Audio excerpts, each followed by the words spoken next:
John McMullen, of course, 97.3 ESPN.com, and you can check out all of his NFL coverage nationally at FanRag Sports NFL, and he joins us now with a look at the NFL as we're getting closer to that countdown to the NFL draft. 3 weeks away, guys, and John McMullen joined us here with a lot of NFL stuff to get into here as we take a look at, first off, the NFL news, where yesterday we talked about Richard Sherman, and there's teams that have talked about trade talks with him. The Seahawks have initiated those talks, it seems like, John. We talked about New England, but I guess we'll start with, are other teams also interested in Sherman, and do you see it now becoming inevitable that Sherman is traded? Well, no, I don't think it's inevitable. The Patriots thing I wrote about today, that's nonsense. I don't know why anyone thought that could possibly happen. If you think about the way the Patriots build their team, and they've always been very they make good decisions, let's be honest. And part of that is the financial aspect and the fact that they could win their 5th Super Bowl title and still have a ton of cap room. That kind of speaks to the fact that they make good financial decisions. They already gave a ton of money to Stephon Gilmore in free agency to play cornerback. That's the reason they sort of are looking only to get one more year out of Malcolm Butler, because they don't want to pay 2 big-time salaries. And bringing Richard Sherman in means they have to pay another cornerback $11 million for at least the next 2 seasons. So that's not going to happen. That's not on the table. It's, as CSN New England reported today, that's kaput. There's nothing to it. Will somebody garner?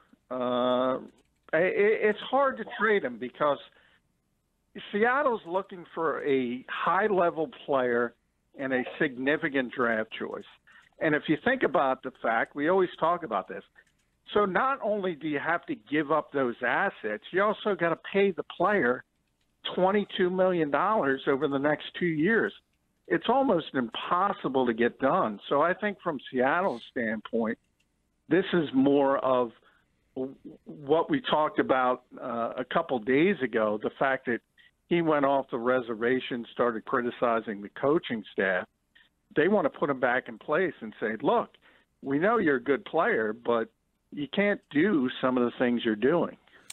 Yeah, it's almost seems that, they are putting it out there. You said high draft pick and a very good player to see what happens, but you wonder if they just want to move on from Sherman, and at some point they start to lower the asking price if they don't get what they want, if they want this divorce with Richard Sherman. Yeah, I mean, they're going to have to. If they truly want it, and they truly don't want him any longer in the locker room, it's going to have to come down, because you can't, when you talk about both sides of that picture, you can't want all that as far as assets go and then ask the other team to pay this giant salary. It's got to be one or the other. So it's going to have to come down if they truly want to trade him. From what perspective, whether it's a conditional later round draft choice, maybe they could get something done because he's still a very good player, but the pie in the sky stuff of a good player and a good draft choice, with his salary, that's just not the way the NFL works.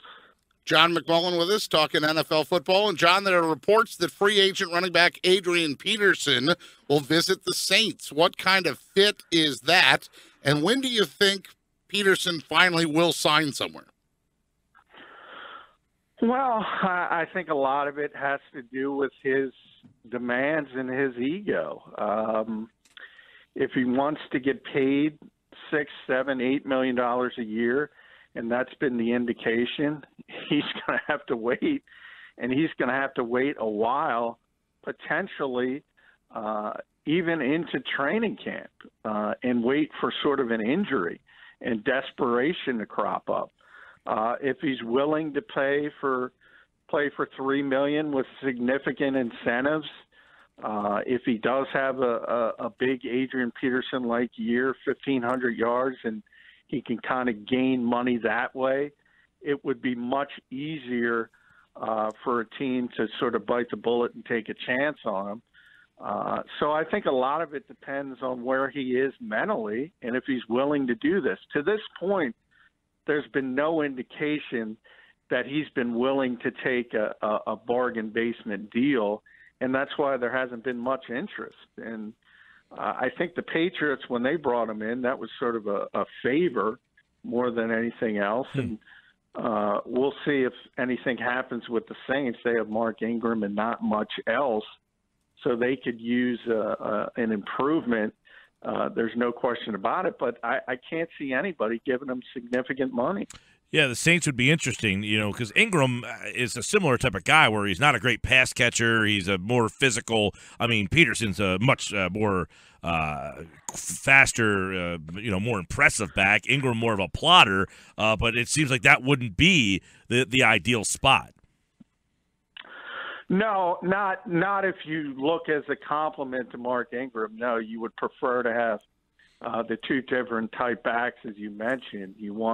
If you have an Adrian Peterson, basically what you want is a third down back type that can catch the football and pass protect, and that's not Mark Ingram. So from that point, it's not a fit unless you say the New Orleans Saints. This is, if Adrian Peterson is even close to the Adrian Peterson of a couple of years ago, well, he's a heck of a lot better than Mark Ingram. So I think you look at it from that standpoint, you get a look, and if he's there physically, you can improve your team that way, and he would certainly be very effective from the play-action standpoint in New Orleans because they have the best pure passer in football in Drew Brees. John McMullen's with us, 97.3 ESPN.com, FanRag Sports NFL for all of the NFL coverage. There's a lot of other NFL little things I want to hit on. One, another guy who is intriguing to me anyway, for two reasons. One, he's pretty good. Two, he's getting older, and that's Anquan Boldin. Now, he says he still wants to play. Do you see Anquan Boldin helping a team out? Is he still a productive player that a good team should scoop up? Yeah, this seems to happen every year to Anquan Boldin, and he is. It's sort of like Dwight Freeney.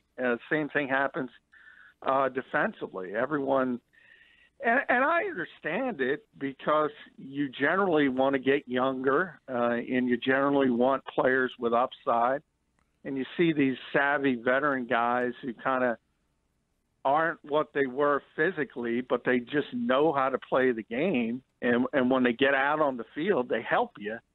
And all of a sudden, you start leaning on him. It seems to happen every year with both of those players. And as long as he wants to continue to play, at some point, yeah, somebody's going to look at these kids. I say it all the time. It happens every year before the draft.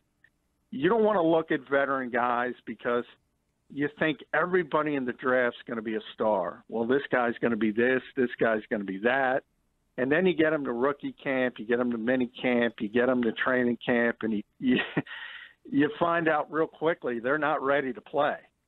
And that's when guys like Anquan Boldin and Dwight Freeney get the phone calls because they're like, we need somebody who can help us. And it's proven time and time again, both of them continue to do it. John, how about another veteran, LeGarrette Blount? He may be getting a little antsy about remaining a free agent despite the strong year that he had for the Patriots last season. Yeah, think about that. I talked about that with Mike a little bit earlier in the week. This guy had 18 rushing touchdowns, right? And he can't get a job. He can't get a job. It is amazing.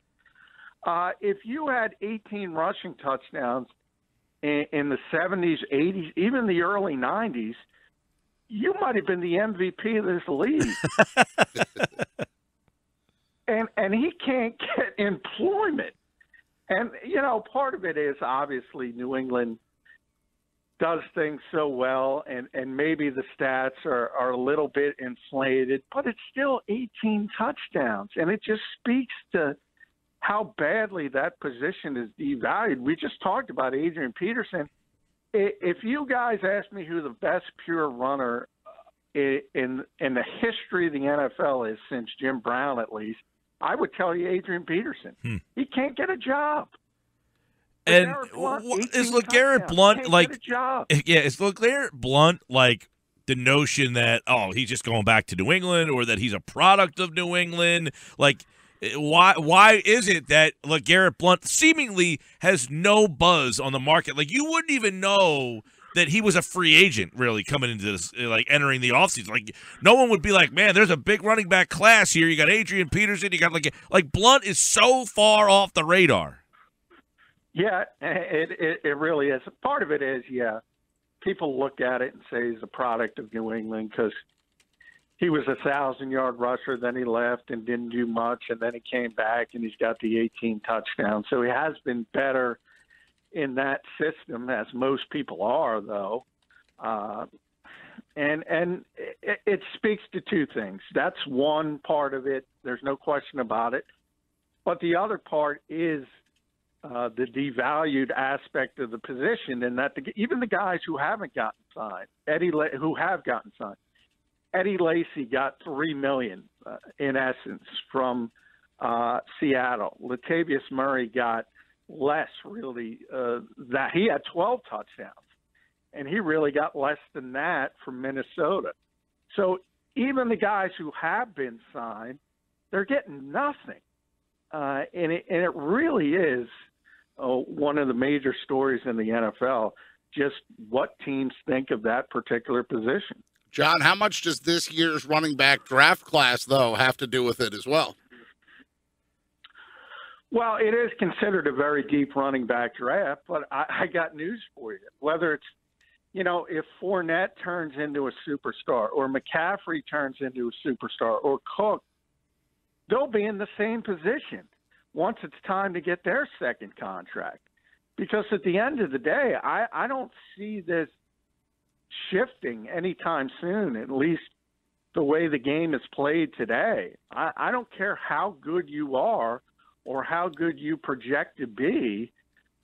These guys are going to have issues when they hit the age of 30. It doesn't matter. As I said, if you're Ezekiel Elliott, he's riding high right now.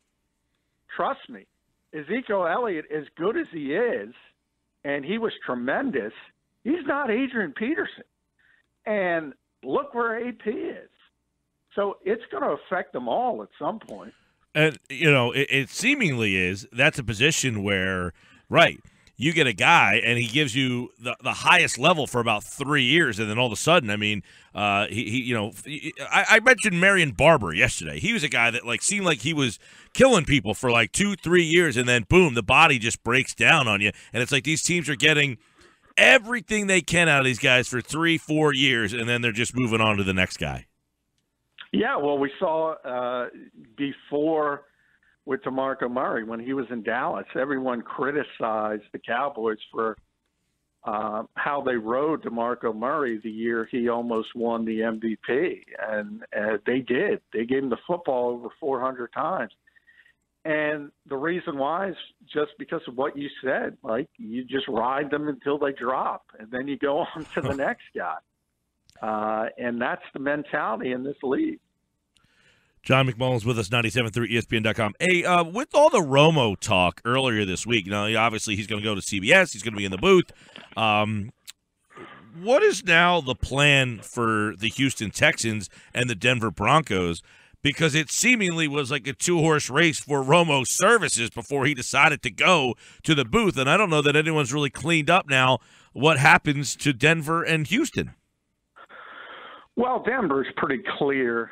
They had a plan and sort of they were going to stick with it if they couldn't get Tony. And that's their young guys right now. It's Trevor Siemian and Paxton Lynch. And Siemian did, I think, a better job than most people expected last year. So he'll start in the number one spot. And Paxton Lynch, who was their first-round pick last year, will push them, and they'll have a competition. It's a far bigger issue for Houston because right now Tom Savage is the starter and Brandon Weeden is the backup. And for a team that, other than the quarterback position, you could argue that's a Super Bowl level team just about everywhere else. If they got competent quarterback play, that's tough. because I don't know how much you can count on Tom Savage to be that guy. But if you look at what's out on the open market, whether it's Colin Kaepernick, just not a fit for what Bill O'Brien wants to do offensively. Jay Cutler, I don't think they have any interest in him. So it's Tom Savage or bust right now for the Texans, and they'll probably draft a quarterback. They might even draft one in the first round. Yikes, right? I mean, this is not – we were talking yesterday. I had John Clayton on a year ago, and he made an interesting comment. In fact, I think I can pull that comment up here and so you can hear what he had to say. But he was basically here it is. He was basically praising – let me play it for everybody out there so you get a little context on what I'm talking about here. The quarterbacks coming out of college after this year are not going to be as good as these two quarterbacks. And when you think about it, the quarterbacks taken out of the draft are going to have to sit because, one, they're spread quarterbacks. And so when he made that trade, I immediately went over and started looking at the next 2 years. All right, so what is coming out? If you look at the 10 quarterbacks next year that are available, top 10 guys, there's not one pro set quarterback. I mean, you've got Chad Kelly, who is Jim Kelly's nephew. He's probably the third best quarterback coming out in the next 2 years, but he's a spread offense at Ole Miss. All right, the best quarterback is Deshaun Watson out of Clemson, who's probably going to turn pro. He's 6'2", 210 spread quarterback. Now that was a year. Now that was a year ago. We had John Clayton on, and he was basically in that comment praising Howie Roseman for trading up at the time that he did, knowing potentially that drafting a quarterback from here on out would not be a good way to go. And if the Houston Texans have to go down that road with, as you mentioned, a team that is playoff and possibly Super Bowl ready, that maybe, you look back at the move they made last year to sign Osweiler, just as an absolute disaster for them.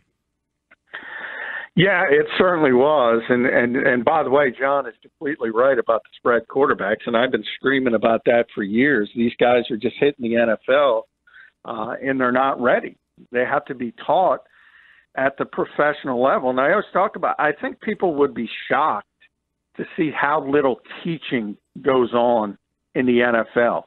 Basically, the only time it happens is during the off season and some in training camp. And then when you gear up into regular season mode, it's about the next opponent.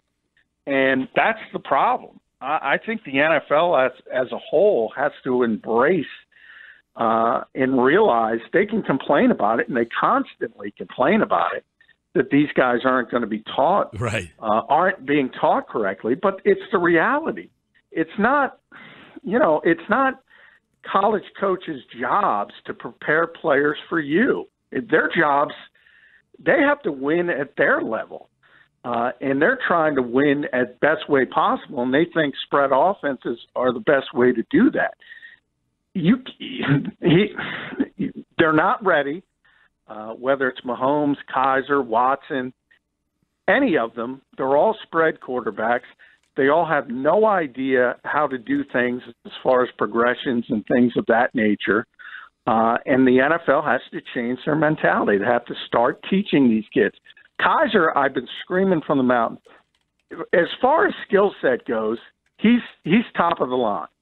He has a tremendous ceiling as a player, and he could be a superstar in this league, but you have to teach him. You have to teach him because he wasn't taught what he needed to know at Notre Dame, and that's where the NFL has to change. But to this point, all they do is complain. John McMullen with us, talking NFL football. And, John, the 2017 NFL Draft, it's still 3+ weeks away, but the number of fans looking to attend, it's mind-blowing. It's pretty staggering. Fan registration up 200% for Philly. What does that say about the interest in the NFL Draft? Yeah, well, I'm looking forward to try to get to the art museum through that. Where are people parking for this thing? Yeah, they're shutting down, so take public transportation is my advice, if you can, because they're going to shut down a lot of the area. But, yeah, I mean, that's what the NFL envisioned when they took this thing on the road and out of Radio City Music Hall. The mentality from the league office was that it's very rare. It's going to happen this year coming up. Minneapolis has the Super Bowl, but it's very rare you have a Northern Super Bowl. Obviously, MetLife had it a couple years ago, but it's generally New Orleans. And now with Los Angeles back in the mix, and Las Vegas is going to get back in the mix, and obviously Miami, Atlanta coming up. Houston is always a big place. Dallas is always going to be in the conversation. It's very hard to get certain cities Super Bowls, so they sort of wanted to create a mini Super Bowl environment where cities could bid for the NFL draft, and it's extremely popular. In a lot of ways, it's even more popular because, think about it, guys, the Super Bowl, there's only 2 teams involved. In the draft, there's 32 teams involved. So every fan base can get excited, and I think it was a smart move for the NFL to take this thing on the road, and I think it's going to continue. Well, they're putting the stage up and everything over in at the Art Museum, currently under construction, 3 weeks away. And, of course, you can hear all of the NFL draft coverage on 97.3 ESPN. He's John McMullen, 97.3 ESPN.com, at JF McMullen. Follow him on Twitter and check him out at FanRag Sports NFL. Thanks, pal. Thank you, guys.